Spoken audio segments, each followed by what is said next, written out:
السلام علیکم. سما میں آپ کو خوش آمدید کہیں گے. خصوصی طور پر آج کے دن پر ہم گفتگو کرنے جا رہے ہیں 100 سے زائد دن تک جو دنیا نے بھگتا، جو مشرق وسطیٰ میں ہوا، آخر کار اپنے کہا جائے کہ اختتام کی جانب وہ سب کچھ پہنچ گیا ہے. تاریخ میں کچھ لمحے ایسے آتے ہیں جب توپوں کی گھن گرج کو سفارتکاری کی دانش شکست دیتی ہے، جب بارود کی بو پر امن کی خوشبو غالب آ جاتی ہے، اور جب جنگ کے سیاہ بادل مذاکرات کی روشنی کے سامنے چھٹنے لگتے ہیں. آج دنیا ایسے ہی تاریخی موڑ پر کھڑی ہے. 110 روز تک مشرق وسطیٰ غیر یقینی خوف، کشیدگی اور جنگ کے سائے میں گھرا رہا. آبنائے ہرمز سے لے کر عالمی منڈیوں تک اضطراب کی لہریں دوڑتی رہیں، تیل کی قیمتیں لرزتی رہیں اور دنیا ایک بڑے تصادم کے خدشے میں مبتلا رہی. مگر آج اسلام آباد نے ثابت کر دیا کہ طاقت صرف ہتھیاروں کے دہانے پر نہیں بلکہ تدبر، بصیرت اور سفارتکاری کی میز پر بھی جنم لیتی ہے. امریکی صدر ڈونلڈ ٹرمپ، ایرانی صدر مسعود پزشکیان اور وزیر اعظم شہباز شریف کے دستخطوں سے اسلام آباد مفاہمتی یادداشت وجود میں آ چکی ہے. یہ صرف ایک معاہدہ نہیں بلکہ امید کا ایک چراغ، امن کا ایک پیغام اور ایک نئے سفارتی باب کا آغاز ہے.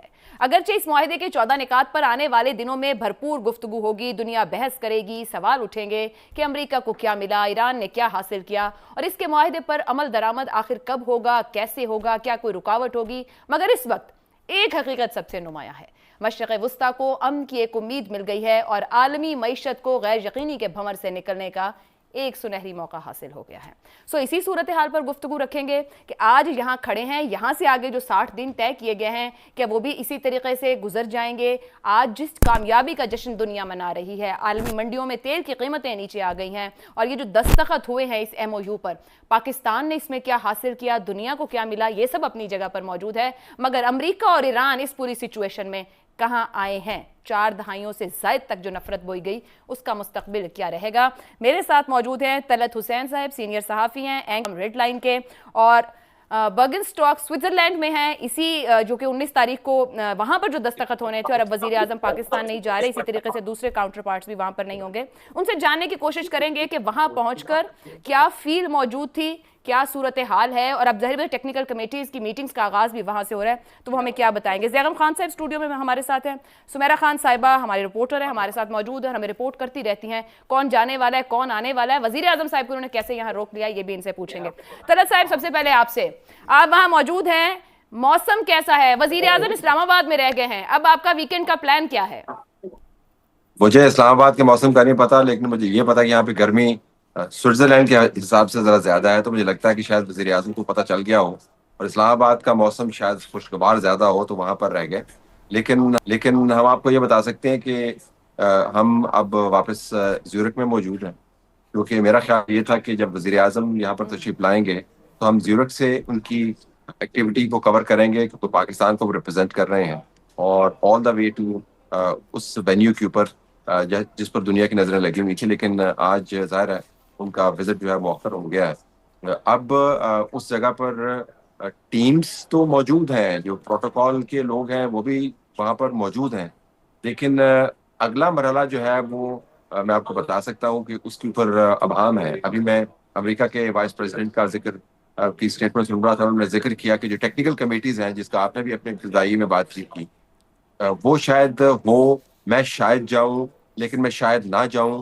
دیکھیں امریکی نائب صدر کے جو معاملات ہیں وہ اتنی ایمبیگوٹی کے ساتھ طے نہیں ہوتے. تو اب جب وزیر اعظم نے اپنا وزٹ مؤخر کر دیا تو مجھے لگتا ہے کہ ٹیکنیکل کمیٹیز کے اجلاس سے متعلق جو خبریں آ رہی ہیں تو جب تک ان میں حتمیت نہیں ہو تو شاید میں ان پہ رپورٹ نہ کر پاؤں. لیکن ایک بظاہر آپ کو اینٹی کلائمیکس لگے گا، لیکن اگر آپ پچھلے 24 گھنٹے کی ڈیولپمنٹس دیکھیں تو اصل میں اینٹی کلائمیکس نہیں ہے، اصل میں ایک بہت بڑی اچیومنٹ ہے. پچھلے 24 گھنٹے کے اندر ہوا کیا؟ 24 گھنٹے کے اندر ہم نے 4 مختلف قسم کے فیزز دیکھے. ایک تو پہلے یہ ہو رہا تھا 24 گھنٹے سے پہلے کہ آپ نے جنیوا کے اندر یہ بات کروانی ہے، جنیوا سے پھر آپ نے اس کو وینیو کو شفٹ کیا اور زیورک سے تقریباً 55 کلومیٹر کے فاصلے کے اوپر، یہاں سے تقریباً 40-45 منٹ کی ڈرائیو ہے، وہاں پر آپ نے شفٹ کیا. پھر ہم نے یہ سنا کہ ہو سکتا ہے امریکی صدر آئے، پھر اس نے کہا نا، پھر پتا چلا کہ نائب صدر آئے گا، پھر ایران کی طرف سے نامینیشنز آنی شروع ہو گئیں، پاکستان کے وزیر اعظم اپنا وزٹ اوکے کر دیا. پھر یہ پتا چلا کہ ڈونلڈ ٹرمپ نے ایران کے صدر کے ساتھ مل کر وزیر اعظم کے کاؤنٹر سائن کے ساتھ ای سائن کر دیا ہے. پھر یہ پتا چلا کہ وزیر اعظم پھر بھی آ رہے ہیں پھر یہ پتا چلا کہ وزیر اعظم نہیں آ رہے ہیں، اور پھر یہ پتا چلا کہ ٹیکنیکل کمیٹیز کا اجلاس ممکنہ طور پر شروع ہو رہا ہے. تو آپ اندازہ کریں کہ اتنا بڑا انٹرنیشنل ایونٹ ہے، ہر 3 سے 4 گھنٹے کے بعد اس کے اندر سے خبر کی تبدیلی آ رہی ہے. تو یہ ایک غیر معمولی صورتحال ہے. لیکن آخر میں آ کے ہوا کیا؟ آخر میں ہوا یہ، وہ ڈیل ہوئی، سائن ہوا، 14 نکات اس کے سامنے آئے، اور وزیر اعظم پاکستان نے کاؤنٹر سائن کیا. اچھا، یہ کاؤنٹر سائننگ کا جو معاملہ ہے بڑا دلچسپ ہے. اس وجہ سے دلچسپ ہے کہ کسی بھی دستاویز کے اوپر اگر کاؤنٹر سائن نہ ہو تو تکنیکی اعتبار سے دیکھیں تو اس کی ویلیڈیٹی نہیں ہوتی. تو پاکستان کے وزیر اعظم کے کاؤنٹر سائن نے اس دستاویز کو ویلڈ کیا ہے. پاکستان نے جس عمل کا آغاز کیا اسلام آباد سے، اس عمل کو حتمیت دی ہے پاکستان نے آخری لمحے تک. اب ظاہر ہے اس کے بعد مختلف گروپس بننے ہیں. میں بتایا کہ ورکنگ گروپس بننے ہیں، نیوکلیر کے اوپر ورکنگ گروپ بننا ہے، سینکشنز کے اوپر ورکنگ گروپ بننا ہے، اپنا ہرمز کے اوپر ورکنگ گروپ بننا ہے، ایران کے جو منجمد اثاثے ہیں ان کو ریلیز کرنے کے اوپر ورکنگ گروپ بننا ہے، امریکہ اور ایران کے باہمی تعلقات کو آپ نے کس طرح استوار کرنا ہے اس کے اوپر ورکنگ گروپ بننا ہے. اور ایک تو مجھے بتایا گیا کہ قطع کلامی کی معذرت، یہ تو آگے ہوگا، مگر جو آپ نے ابھی کہا کہ یہ 3-4 گھنٹے بعد سچویشن تبدیل ہوتی رہی، یہ جو ماڈریٹ کر رہے تھے پاکستان، قطر اور گلوبل ساؤتھ چیزوں کو ایڈجسٹ کر رہا تھا، ہم نے دیکھا کہ گلوبل ویسٹ میں سگنیچر ہوں گے، لیکن وہاں بھی سچویشن وہ سمجھ نہیں پا رہے تھے، کون آئے گا کون جائے گا، میں آؤں گا میں نہیں جاؤں گا. خبر آپ نے دے دی، آپ کا تجزیہ کیا کہتا ہے؟ اتنا چھپا کر اور پھر الیکٹرانکلی سگنیچر آمنے سامنے نہ آنا پڑے، بیٹھنا نہ پڑے، آخر یہ کیوں سوچا گیا ایران اور امریکہ کی جانب سے کہ کہیں نظر نہ لگ جائے تو بہتر ہے کہ سامنے نہ ایک ساتھ دکھیں؟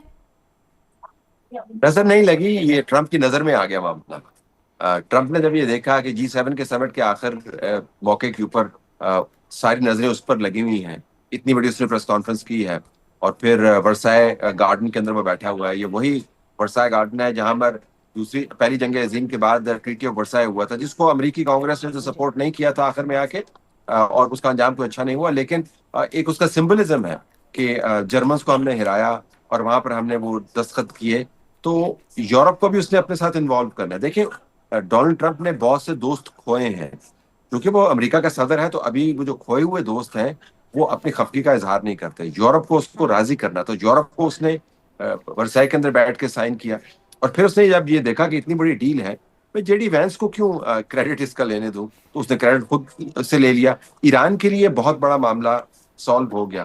ایران کا صدر، وہ نظام جس کو ڈونلڈ ٹرمپ اپنے الفاظ میں بدترین انداز سے بیان کرتا تھا، اس نظام کا سربراہ ڈونلڈ ٹرمپ کے ساتھ بیٹھ کے ای سگنیچر کر رہا ہے، تو ایران کے لیے تو واہ واہ والی بات ہے. تو مجھے لگتا ہے کہ اس کو ڈونلڈ ٹرمپ کی نظر میں یہ آ گیا معاملہ، اس نے دیکھ لیا، بھانپ لیا کہ کتنی بڑی ڈیولپمنٹ ہے، تو وہ کریڈٹ لینے کی شوق میں اس نے اس کو اپنی طرف کھینچ لیا اور دوبارہ اس کے اوپر ای سگنیچر کیے. اس کے علاوہ بظاہر مجھے عائشہ کوئی وجہ سمجھ نہیں آتی.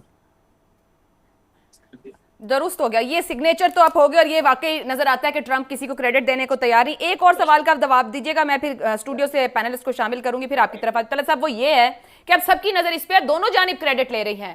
امریکہ کہہ رہا ہے کہ میں نے ہرمز کھلوا دی، دنیا کی معیشت چلنے لگی، اسٹاک مارکیٹس اوپر جا رہی ہیں، تیل کی قیمتیں نیچے آ رہی ہیں، میں نے ایران کو باندھ دیا ہے، اب وہ ادھر نہیں جائے گا ادھر نہیں جائے گا. ادھر ایران کہہ رہا ہے کہ جی وہ $300 بلین لینے جا رہے ہیں، اچھا ٹھیک ہے ہرمز آپ کھول دیں، پر ہرمز ہمارے اس پہ چلے گی. مجموعی طور پر پابندیاں ختم، منجمد اربوں ڈالر جو ہیں اس کے اثاثے کھل جائیں گے، ناکہ بندی اٹھ جائے گی، امریکی افواج پیچھے ہٹ جائیں گی. امریکہ اور ایران دونوں نے برابر حاصل کر لیا ہے، کسی ایک کو دوسرے پر ایج ہے؟ میں آپ کو ایک لطیف انداز سے اس بات کا آغاز کرتا ہوں جواب دیتے ہوئے. ایک جج صاحب کی عدالت میں ایک شخص حاضر ہوا، 2 اشخاص کی لڑائی تھی، تو ایک شخص نے اپنا مقدمہ پیش کیا تو جج صاحب نے کہہ دیا کہ آپ ٹھیک کہہ رہے ہیں. دوسرے شخص نے اپنا مقدمہ پیش کیا، جج صاحب کہہ رہے ہیں کہ آپ بھی ٹھیک کہہ رہے ہیں. تو تیسرا شخص بیٹھا سن رہا تھا، اس نے جج صاحب نے درخواست کی، جج صاحب دونوں کیسے ٹھیک ہو سکتے ہیں؟ تو جج صاحب نے کہا آپ بھی ٹھیک کہہ رہے ہیں.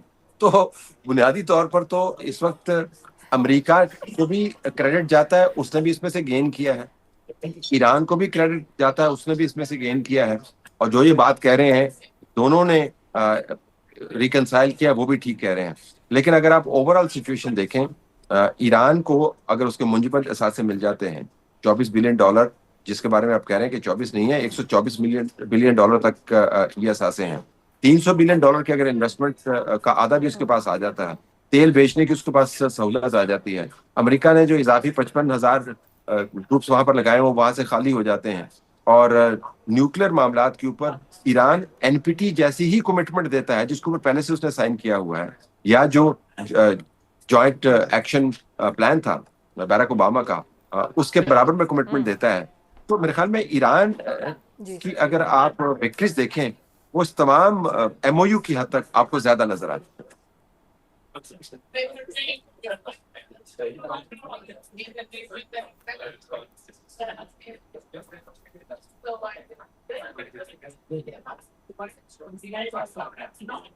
طلعت صاحب یہ فرمائیے گا, جب JCPO کی ہم بات کرتے ہیں, ایک تو یہ نقطہ کہ کیا واقعی JCPO پر جو ٹرمپ نے سگنیچر کیا ہے اس کو ایج حاصل ہے؟ وہ بار بار کہتے ہیں کہ JCPO سے بہتر. دوسرا, کانگریس میں لے جانا ضروری ہوگا, اس کے رول کی کوئی اہمیت ہے, یا پھر ابھی وینس کچھ دیر پہلے بات کر رہے تھے اور کہہ رہے تھے مطلب وہ ان کی مرضی پر ہے کہ اگر وہ چاہیں تو لے جائیں گے, نہیں ضروری سمجھیں گے تو کانگریس ضروری نہیں ہے کہ وہاں پہنچایا جائے اس معاہدے کو. دیکھیں, میں نے JCPO کے جو 117 یا 114 یا 117 کے ڈپینڈنگ ان کا اپنے پرنٹ آؤٹ کیسے لیا ہے اس کے پیجز پڑھے ہیں. میں آپ کو بتا سکتا ہوں کہ MOU کا جو میرے خیال میں پیراگراف 8 ہے یا اور 9 ہے ملا کے جو نیوکلیر کے ساتھ ڈیل کرتا ہے, اگر میں دونوں کا موازنہ کروں تو جو اسپرٹ ہے JCPO کی وہ تمام کے تمام اسپرٹ آپ کو MOU کے اوپر حاوی نظر آتی. اس کے اندر جو کمٹمنٹس دی گئی ہیں وہ بڑی مفصل کمٹمنٹس ہیں, بڑی ڈیپ کمٹمنٹس ہیں. یہ تو معاملات جو ہیں بہت ہی آسانی کے ساتھ طے کر دی ہیں ڈونلڈ ٹرمپ نے. اور ایک اور بات بھی ہے, صرف JCPO کی بات نہیں ہے. ڈونلڈ ٹرمپ بیراک اوباما کے بارے میں کہتا تھا کہ اس نے جہاز بھر بھر کے ایرانیوں کو پیسے دیے ہیں, اور وہ پیسے دراصل وہ تھے جو ریولوشن سے پہلے ایران نے ان سے اکوپمنٹ خریدا تھا, اور پیسے امریکہ نے لے لیے, اکوپمنٹ ڈیلیور نہیں کیا. آج اس سے کہیں زیادہ پیسے ڈونلڈ ٹرمپ, فرینکلی اس نے شور تو بڑا بجایا تھا کہ بیراک اوباما سے بہتر میں ڈیل کروں گا, لیکن پیسوں کے معاملے پر اور نیوکلیر معاملات کے اوپر مجھے لگتا ہے کہ اس سے بہت ڈھیلا معاہدہ کیا. درست ہو گیا. دوسری جانب زیغم صاحب کو شامل کر, لیکن جو میں آپ سے کانگریس کا پوچھ رہی تھی تو وائٹ ہاؤس نے بھیج بھی دیا اس معاہدے کو وہاں تک. زیغم صاحب, آغاز کسی بھی کانفلکٹ کا کہاں سے بھی ہو, جب اختتام ہو تو یہ بات ضرور پوچھی جاتی ہے کون جیتا کون ہارا, جیت کا تاج کس کے سر سجا. کچھ نہ کچھ حاصل کیا اس پوری صورتحال میں کہ پاکستان کی وہ صلاحیت اور قابلیت تسلیم کر لی گئی کہ ہم کانفلکٹ ریزالو بھی کر سکتے ہیں, امن کی بات کرنے والے لوگ ہیں. ہمیں ذرا بعد میں اپنے پر آتے ہیں, لیکن پہلے یہ بتائیے اس پورے معاہدے میں ان 14 نکات میں, کیونکہ پروگرام میں بہت ڈسکشنز رہی, کس کو ایج حاصل ہے, کس کے سر پر جیت کا تاج سجا ہے؟ عائشہ, اس کو دیکھنے کے دو طریقے ہیں. ایک تو ہم یہ دیکھیں کہ جب جنگ شروع ہوئی تھی تو جنگ کرنے والے کے کیا مقاصد تھے. تو آج جب جنگ ختم ہو گئی باقاعدہ, تو جس نے جنگ شروع کی تھی, جو جنگ کرنے آیا تھا, اس نے اپنے کتنے مقاصد حاصل کر لیے. دوسری بات, جب جنگ شروع ہوئی تو اس وقت صورتحال کیا تھی, اور جب جنگ ختم ہوئی تو اس وقت صورتحال کیا ہے. انہی دو باتوں سے ہم اندازہ لگا سکتے ہیں نا. دیکھیے, اسٹریٹجک آبجیکٹیوز تھے امریکہ کے اور اسرائیل کے کہ نیوکلیئر پروگرام کو سرے سے ختم کرنا ہے. یعنی ایران کو اجازت ہی نہیں ہوگی کہ وہ نیوکلیئر نام کی کوئی چیز رکھے, ٹوٹل کبھی بھی نہیں. دوسری بات کیا تھی, ایران کا میزائل پروگرام بھی ختم ہوگا. تیسری چیز کیا تھی کہ پراکسیز کو ایران چھوڑ دے گا. ٹھیک ہے جی, اب یہ تھے, اور رجیم چینج بھی, یہ بھی ایک ان کا. 14 نکات میں یہ سب کہاں ہیں؟ ان میں سے کوئی چیز بھی نہیں ہے. ہم دیکھ لیتے ہیں کہ میزائل کو ایران نے کہا نان نیگوشیبل ہے, اس پر کوئی ذکر ہی نہیں ہے. پراکسیز کا ایک تو اس میں ذکر نہیں ہے, اگر ہے تو وہ یوں ہے کہ پراکسیز لیگلائز ہو گئے ہیں. ایران نے جب لیبنان میں کہا کہ لیبنان میں اگر آپ میرے پراکسیز پر حملہ کرو گے تو وہ جنگ ہوگی, اس کا کیا مطلب ہے کہ پراکسیز تو لیگلائز ہو گئے, آپ تو ان کو ختم کرنے آئے تھے. نیوکلیئر پروگرام میں آپ دیکھیں جو اس میں لفظ لکھا گیا ہے, اب ظاہر ایران کے آپ لیگلائز والی بڑی بات کہہ رہے ہیں کہ خطے کے باقی ممالک اس کو ایکسپٹ کر جائیں گے کہ یہ اب لیگلائز. میں لیگلائز اس سینس میں کہہ رہا ہوں کہ اس کو ایک سٹیک ہولڈر تسلیم کر لیا گیا نا, جنگ کے سٹیک ہولڈر تسلیم کر کے اور جنگ بندی میں ان کو شامل کیا گیا ہے. اس لحاظ سے میں کہہ رہا ہوں. اب آپ دیکھیے, اب نیوکلیئر پروگرام کے بارے میں, اب نیوکلیئر پروگرام میں لفظ کیا ہے, ایران نے لکھا ہے ری افرم. اس نے یہ نہیں لکھا کہ میں کوئی نئی بات کر رہا ہوں, کوئی نیا وعدہ, اس نے لکھا, دیکھیں بڑی استادی ہے. ایرانی جو ہیں ظاہر ہے تہذیبوں کا ہی مطلب ہوتا ہے نا کہ بڑے ہوشیار ہیں وہ. انہوں نے کہا کہ جو ہم نے پرانے وعدے کیے ہوتے انہیں کو ری افرم کرتے ہیں کہ ہم کبھی بھی نیوکلیئر ویپن حاصل نہیں کریں گے.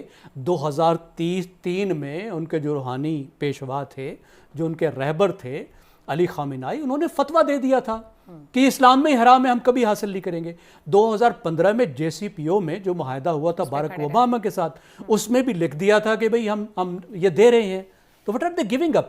تو نیوکلیئر میں جو چیز انہوں نے انریچ بھی تو کیا نا بیگم صاحب، وہ پرسنٹیج لیول کتنا اوپر لے گئے۔ ہاں اب دیکھیے انہوں نے جو انریچمنٹ بڑھائی تھی اس وجہ سے بڑھائی تھی کہ وہ معاہدہ توڑا گیا تھا۔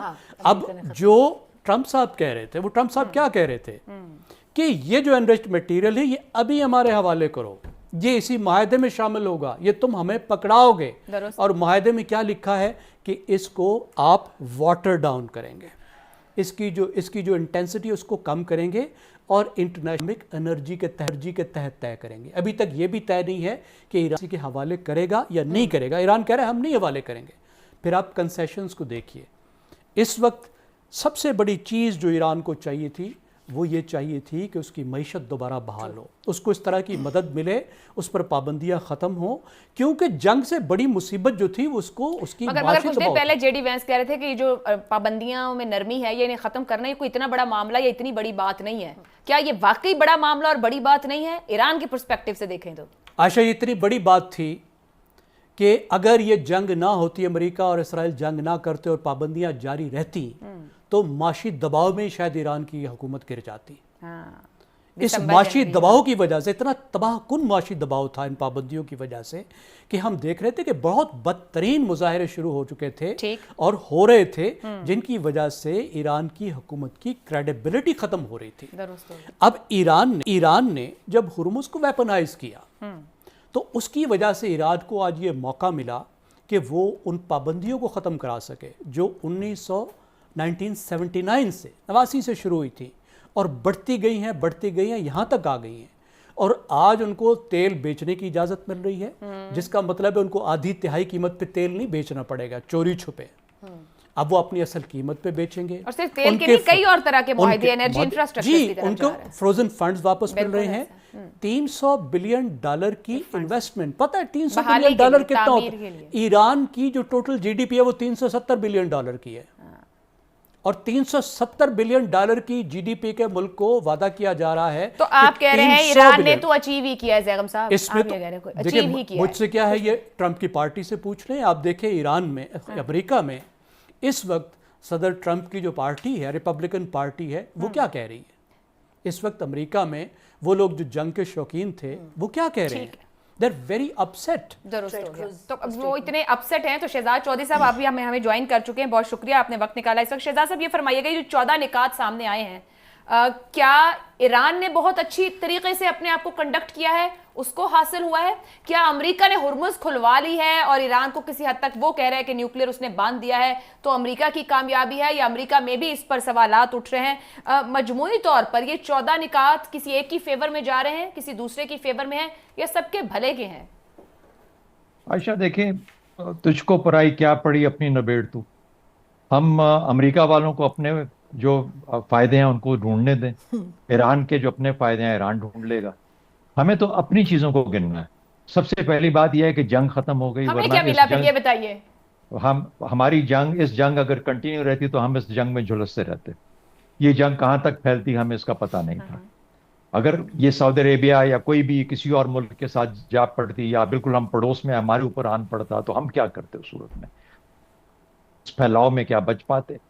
پہلی بات تو یہ ہوگی۔ دوسری بات، اتنے سارے ملک، ہم جیسے ملک جو کہ بہت مشکل معاشی حالات کے اندر ہیں، ان کی معیشتیں بیٹھ جاتی ہیں، ان کی جو دنیا کے اندر جو غربت کا جو لیول ہے وہ کہاں سے کہاں چلا جاتا ہے، غریب آدمی پس کے رہ جاتا ہے۔ کتنے پرسنٹ لوگ غریب جو معیشتوں کے اندر اور غربت کی لائن سے نیچے چلے جاتے ہیں۔